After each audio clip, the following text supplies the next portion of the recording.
Now, yesterday, we pointed out to you that there was an armed insurrection going on in real time in the city of Chicago. These are armed insurrectionists who are impeding federal law enforcement officers from doing their constitutional legal duty to enforce the laws of the land, in this case, immigration laws. And they're being egged on, they're being supported, they're being promoted, and they're being encouraged by Democrat lawmakers, the mayor of Chicago and the governor of governor of Illinois. After our program yesterday, this narrative absolutely exploded. It took off all afternoon and into the evening on the cable news shows, as it was rightly pointed out that the neo-Confederacy is rising again where it began in the first place, in the ranks of the Democrat Party, as they were claiming that they had some sort of sovereignty from the federal government enforcing federal laws. Let's pick it up where we just left off with Stephen Miller explaining exactly who the rebels are. President Trump was elected on a mandate to turn that invasion back, to send those illegals home. And Governor Pritzker is providing aid and comfort to the riotous mob that is physically assaulting, obstructing, impeding, and attacking ICE officers. And his latest act, declaring that there are no-go zones where federal law enforcement is not permitted, is truly an act of insurrection against the federal government. All right. Now, we're going to expand on this narrative and watch how MSNBC reacted to this. They went absolutely nuts. It's almost like when you call people out and you show the world exactly who they are and what they're doing, they get really freaked out and defensive and backed into a corner.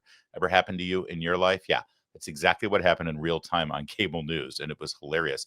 And we had a stunning moment on News Nation from Leland Vittert, of all people. He's hardly a rabble-rousing, scream through the megaphone kind of red-blooded conservative firebrand, but Vittert was awesome last night. We're going to show that to you too.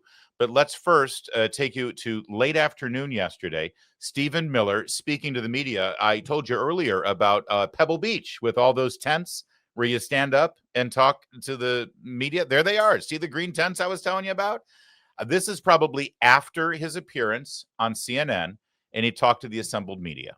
Now, 3 months from now, when we're having this conversation in December, what do you see the end game being? Because you clearly don't have trust in some certain local and state law enforcement entities. And so where do you see the National Guard? Where do you see the military going? You suggested that if the courts rule against you, you will find other ways to use the military. That would lead me to believe that there's a conversation about the Insurrection Act that is taking place. What should Americans expect over the next 3.5 years, understanding that there is a real likelihood that those same local law enforcement and state officials will never, ever cooperate with your efforts? Should people expect the National Guard and the military in their streets over the next 3.5 years? I think that must, so to be clear, you talk about the National Guard in the streets. So right now in Portland, we're talking about having National Guard deployed to secure a federal building in Portland. And so there's a lot of elements to your question, and I'll try to get to all of them. But when I hear comments from Democrat officials saying that this violence from the left is being provoked, their word, by the presence of federal officials, think about how broken of a sentence that is, right? In other words, if tomorrow we went to, say, Dothan, Alabama, and there was a federal building there, and we put 100 police officers in front of it, they wouldn't be attacked. Nobody would throw rocks at them. Nobody would try to shoot them. Nobody would do anything. They would say, hello, good morning. Maybe they get them a cup of coffee before they go out for the shift for the day. They'd ask, how are your kids doing? How are your kids doing? The fact that Democrats think that their own base cannot contain their desire to inflict violence upon the mere sight. In other words, National Guard's not being sent there proactively. They're being sent there reactively to defend ICE officers under siege. So in theory, if ICE officers were in the building and the National Guard was in the building and nobody was violently attacking them, the only thing that you would see is there's a building, there's ICE officers, there's guardsmen. The violence is entirely rioters choosing to show up and wage violence at a specific federal building.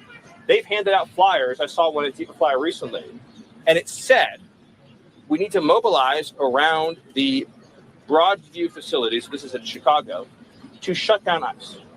So what does that mean? When they say we're going to mobilize to shut down ICE, what are they saying? They're saying they're going to carry out insurrection against the federal government by using force obstructive force to keep ICE officers from going out and conducting arrests. Would we ever tolerate this with any other law enforcement agency? If we said shut down the FBI and say, let's pick one of the organizations that the media might understand better. So let's say the Proud Boys said we're going to shut down the FBI, and they went and they formed a human obstructive wall in front of the entry and exit to the Washington field office of the FBI, and they attacked anybody coming and going. How many nights do you think that situation would persist for? Not even one, let alone over 100. We all understand this to be true. In other words, if you can't see that since we've taken office, there has been a organized, systematized campaign to delegitimize, dehumanize, threaten, impede, obstruct, and physically assault ICE officers in the conduct of their duties, then I can't persuade you of it because you're choosing not to see what's right in front of your face. Absolutely, incredibly brilliant.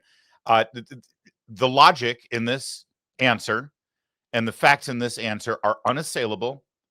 And it's like he takes a scalpel to the left and their histrionics and their broad brush rhetoric and all the crap that they say at a press conference or at a media hit that never gets pushed back on from the teleprompter reader who's sitting on the other side of the desk with them, like J.B. Pritzker or Gavin Newsom, whoever. And he just says, well, but think about what you're saying here.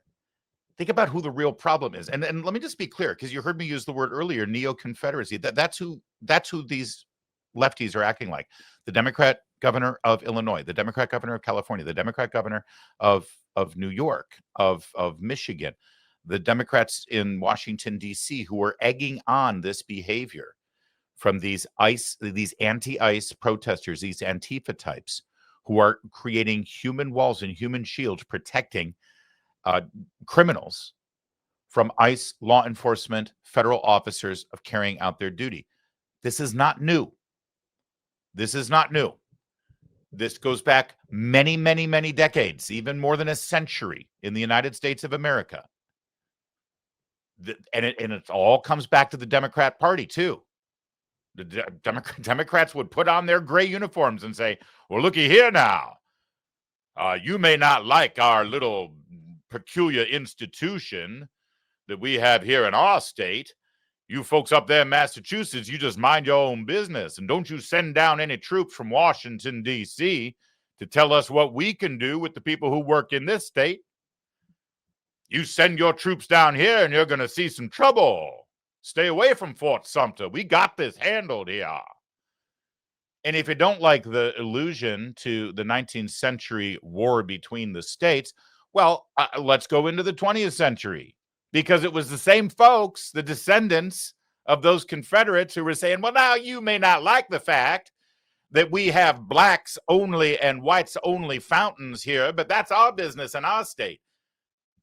You may not like the fact that we have separate but equal schools here, and people of a certain color go to their schools while people of my color get to stay in my school. But that's our business. Washington, D.C. has no say in this matter. Well, actually, they do.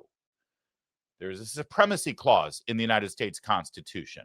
We have passed laws. There are certain things that the federal government exclusively has a say in, and immigration control and border security happen to be two of those things.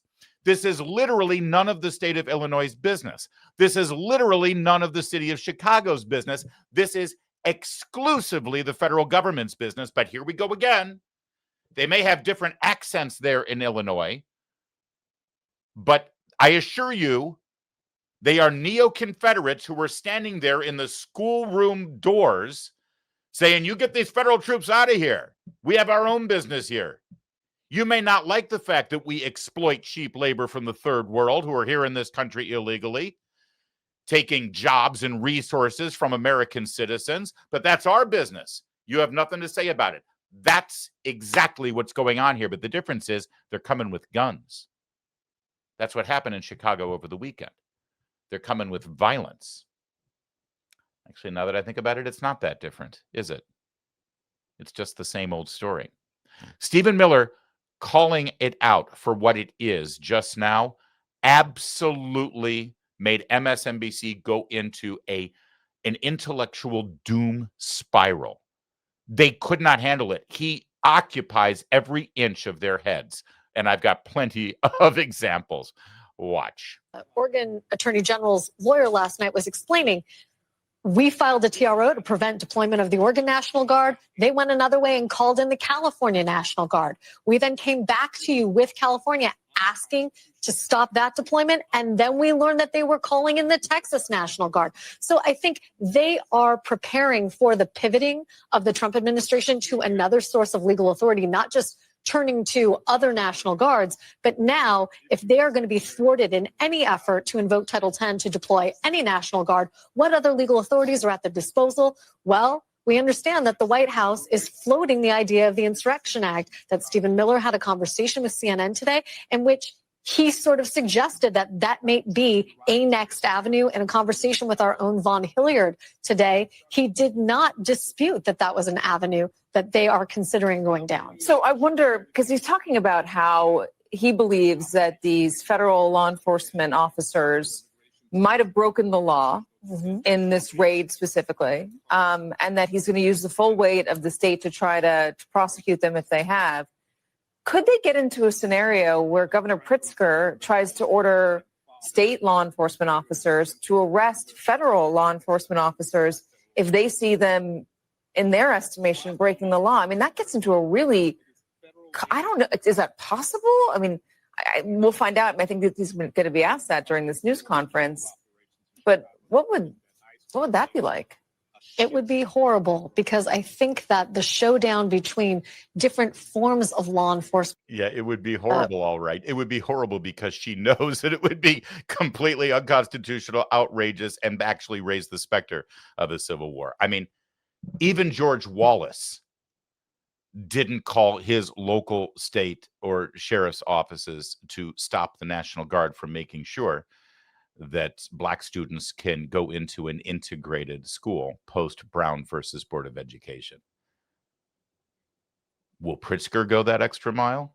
The fact that it's even a discussion on MSNBC is remarkable and telling.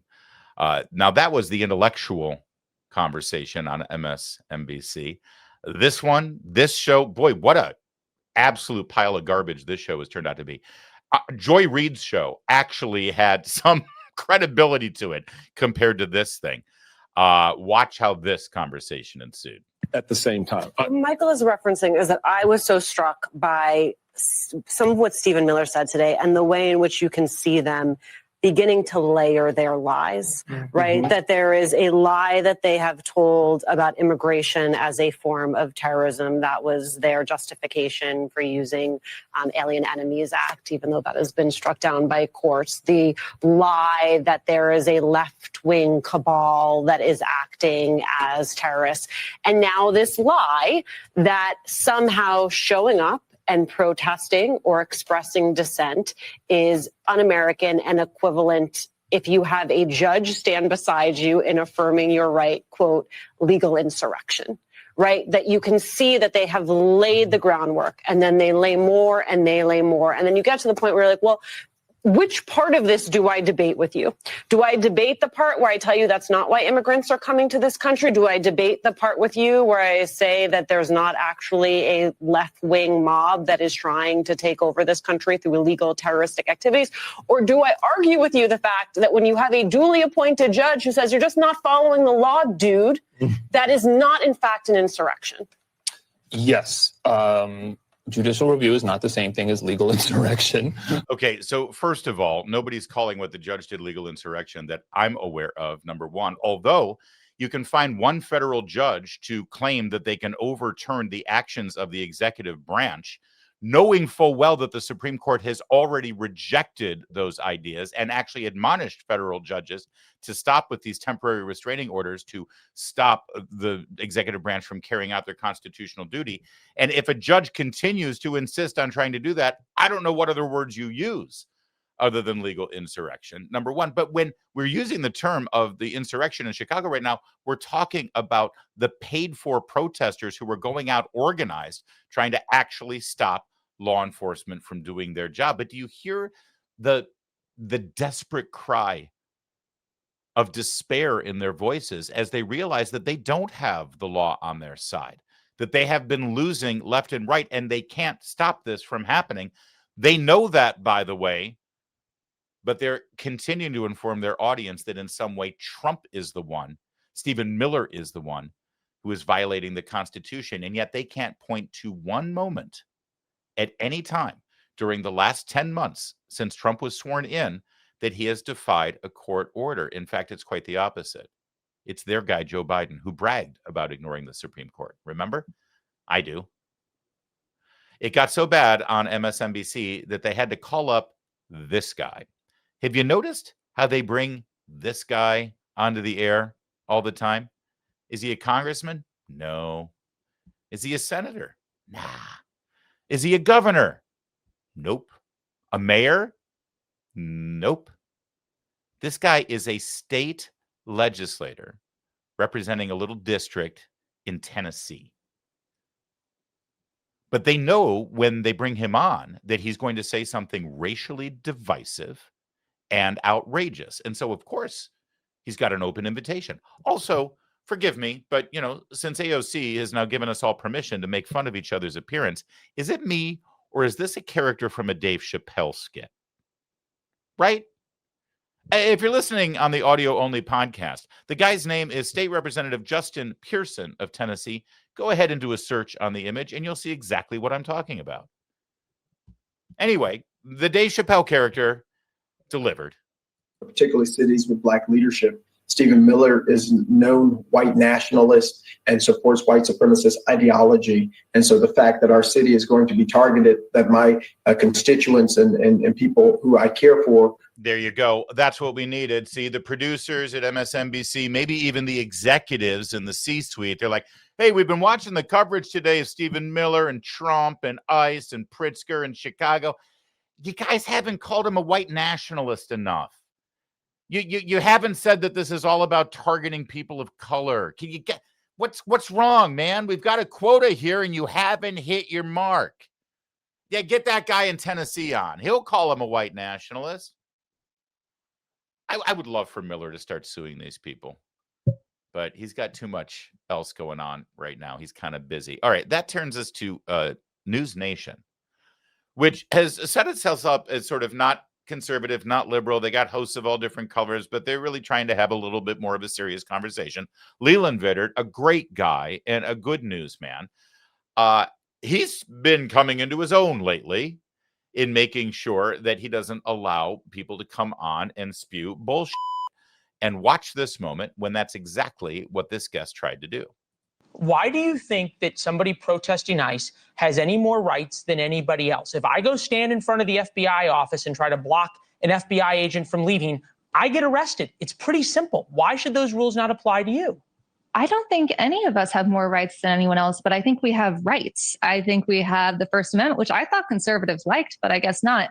Honestly, the reason I'm on this show is to let people know, let people that are watching your show, what is happening. I am a 5 foot tall, 110-pound woman who has been thrown by ICE 3 separate times, just existing. One of which I was trying to help someone not get run over by a car. You weren't just existing. You weren't just existing. You were trying. You weren't just existing. You were trying. You were trying to block.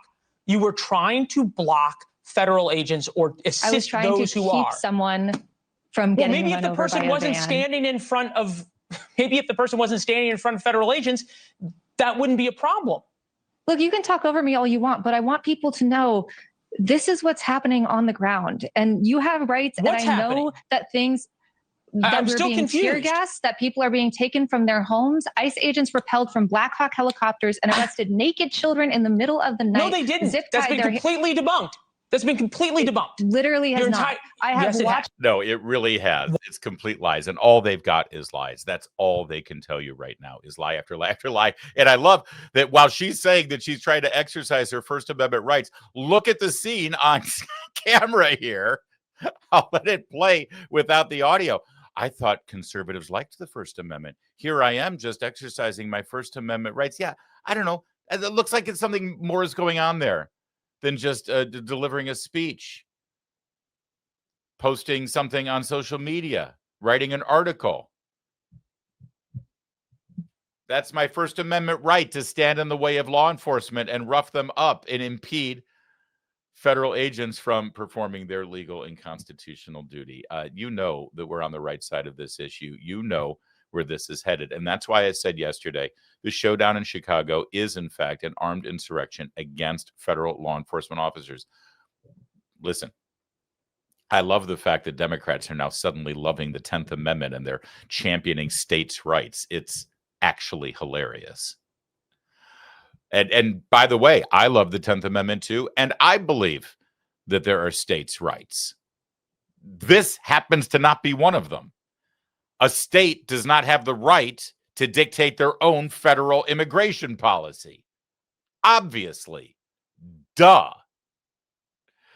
And yet that's exactly what's happening. And somehow all the money that goes into the political action committees and the campaigns for those Democrats so that they can get elected to office and ignore the law, well, I think as investigations continue, we might find that a lot of that money, when it's not going to Democrats, are going to groups who are then organizing on the street and starting these fights with the cops. And I don't know, I could be wrong, but I'm pretty familiar with history.